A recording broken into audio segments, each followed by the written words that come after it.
Bar షాప్స్లో కనిపించారని media చెప్తుంది. So ఒకటి చెప్తున్నాను, ఒకవేళ బార్ షాప్స్లో కనుక కనిపించుంటే ఆయన ఎవ్వరూ కూడా ఆయన సపోర్ట్ చేయం. క్రిస్టియన్ సమాజం ఎవ్వరం కూడా ఆయన సపోర్ట్ చేయం. నిన్న వీడియో రిలీజ్ అయింది ఏంటి అంటే హైదరాబాద్లో ఆయన 3 డిఫరెంట్ రకాల మందును కొన్నారు అని.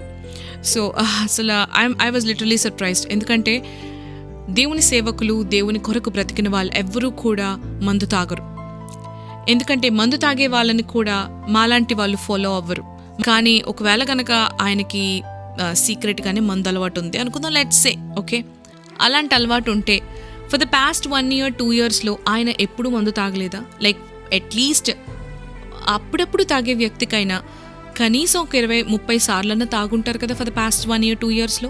ఆ 1 year 2 yearsలో, ఎందుకంటే ఆ రోజే 3 సార్లు తాగారని చెప్తున్నారు కదా, ఆ ఒక్కరోజే 3 సార్లు తాగిన వ్యక్తి ఫర్ ద పాస్ట్ 1 year 2 yearsలో ఎప్పుడు మందు తాగలేదా? మందు తాగిన దాఖలాలేవి అవేమన్నా ఉన్నాయా? ఆయన సీసీటీవీ ఫుటేజెస్ ఏమైనా ఉన్నాయా? లేకపోతే ఆయన ఫోన్పే చేసి ఉంటారు కదా, అవేమన్నా బయటపడినాయా?